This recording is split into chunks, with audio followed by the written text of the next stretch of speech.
Hello everyone, Dr. Jaime Trent here. Today we're going to talk about weight loss and why does it get so much harder as we age. So most people just think, well, our metabolism starts slowing down and that's why. But there's a lot of reasons that can really affect that. And what happens is basically we get very, very effective at storing energy and ineffective at burning energy. So the biggest thing we're going to talk about first is something called insulin resistance. So what is this? So first we have to understand what insulin is. Insulin is a hormone that's secreted from the pancreas into the blood. And what it does is it takes sugar, glucose, that's in our blood, and it puts it either into the cell to be burned as energy, or it takes the excess and puts it into to be stored as fat. Okay, that's all it does. So insulin resistance is what occurs after many years.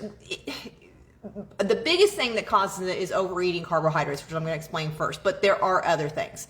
So when we've been overeating carbohydrates, sugar, grains are a big one, and eating all of these foods for a long period of time, we have been constantly spiking our blood sugar, and then we're constantly spiking our insulin. So if we eat over about 25 grams of carbohydrates, and that's carbohydrates in our diet, I don't want to get too complex, then that's going to spike your insulin past a certain point, and you're going to be storing at least a lot of that energy as fat, okay? So when we've been doing that for a long period of time, your cells have just been bathed in a whole lot of insulin, or basically they've been overworked, I guess you could kind of put it that way too. But then they start becoming resistant to insulin. So they can't get that blood sugar into the cell as effectively as they used to. So it starts taking more and more insulin to bring your blood sugar down to normal levels, okay? So once we have this process started, we pretty much always are gonna have insulin in our blood now. So now you're very, like I said, you're still getting the blood sugar down by getting the glucose into the cell, but now that insulin's there, and now you cannot get in and burn that stored fat. So that's one of the biggest things why, especially women, we struggle with this, because hormones is another key of this. But that's why we have a hard time really ever losing fat. We may lose the same 10 pounds, lose 10 pounds and then you gain back the 10 pounds, or you gain back 15. And that's kind of the yo-yo people. But a lot of times insulin resistance is the reason for this. Other things you might notice if you have insulin resistance, you're going to have some sugar craving. You like really need the carbs. But sometimes you'll even get like a shaky feeling, almost a hypoglycemia feeling if the insulin resistance has gotten pretty bad. So, but other things that can kind of affect the insulin resistance, eating a very nutrient deficient diet. So if you've eaten a lot of processed food, which is usually very high in carbohydrates and very low in nutrients, those lacking some of those vitamins like zinc and chromium and things like that, that can also increase your chances of insulin resistance. Other things, just having inflammation in the body, that can do it. Genetics is part of it. Yes, if you have somebody that has type 2 diabetes in your family, yes, you're going to have a higher chance of it. But again, we always say when we're talking about genetics load the gun, lifestyle fires it. So you always have to remember when we're talking about genetics, yeah, you got your genetics from your family, but you also got your lifestyle from your family. So you have to look at both. So don't just think, oh, my family, we have type 2 diabetes, or insulin resistance is type 2 diabetes in our family, so there's nothing I can do about it. It's exactly the opposite. You need to be more diligent about taking care of yourself and kind of preventing that from happening. I have come across, there's some great supplements that I'm starting to use that would be great. So if you are concerned about that, that can kind of help keep those pathways healthy and kind of prevent it from happening. So there are some things like that we can do. But other things that can increase like insulin resistance, just poor sleep and stress. Anything that increases inflammation or just stresses your body out is going to increase the possibility of developing this insulin resistance. And indications on blood work with insulin resistance is going to be an A1C that starts kind of creeping up over 5.4.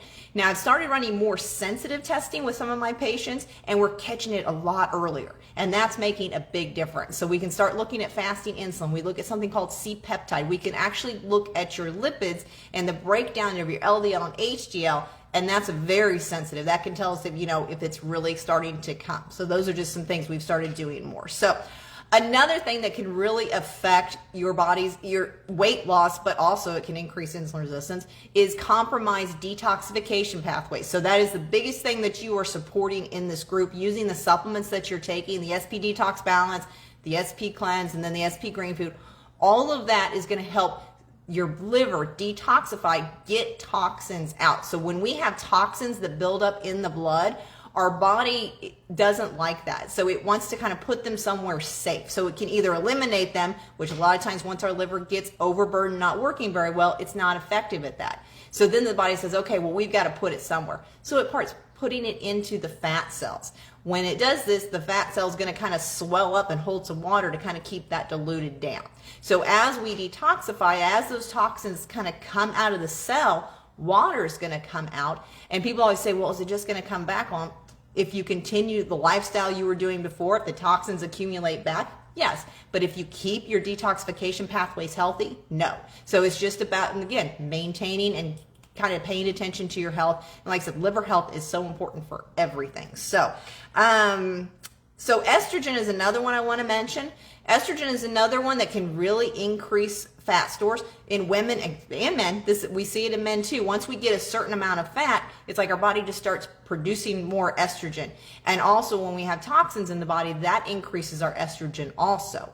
So by doing a liver detox, you bring that estrogen down, which is another thing that can kind of help with weight loss there. So cravings, let's talk about cravings a little bit. So like I said, as you're going through and kind of doing these diet changes, some people usually after about 3 or 4 days, the cravings really start to come down. So if today you're still really struggling with sugar cravings, it may be time to kind of have a conversation.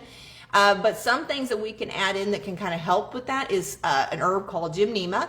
Cinnamon can help. I have one, bitter melon, different things. I really have a formula that I've been using. It's called glucose sugar balance. And it's got berberine in it also. It supports the gut, and I'm finding it's really helping reduce those sugar cravings. So like I said, so if you're really struggling with that, reach out to me and we can get something going there. But like I said, by now you should be feeling those cravings getting a little bit better. So other things that we can do to start kind of increasing weight loss and reversing that insulin resistance if we got it, lowering your carb intake. So I usually tell people my general rule is try to get 25 grams or less of carbohydrates per time you eat. Okay, so that would be meals, snacks, and everything.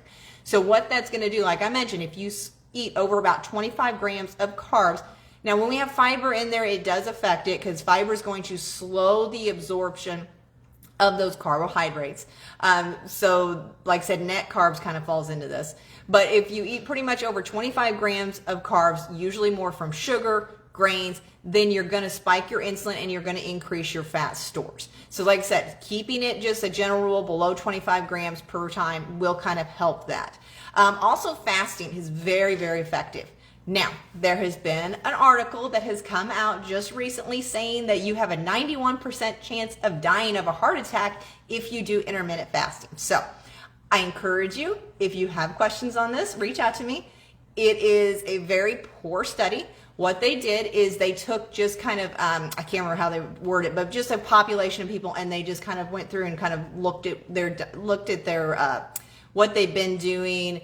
And basically just people that were fasting and then kind of people that died during that time. I don't know how to explain it. So, but basically they didn't take into account what they were eating.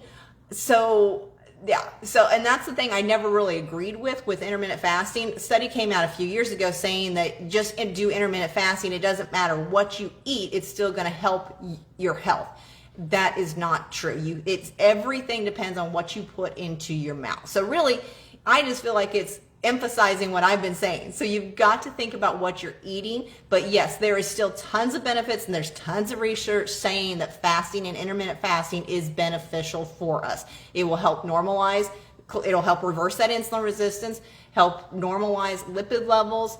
It can help boost mood. It can help decrease appetite. So there's plenty of benefit to it. So if Nobody knows what I'm talking. If some people new to this, intermittent fasting is all you're doing is you're just restricting your food intake. I usually try to get it to about an 8-hour window. So it's very simple.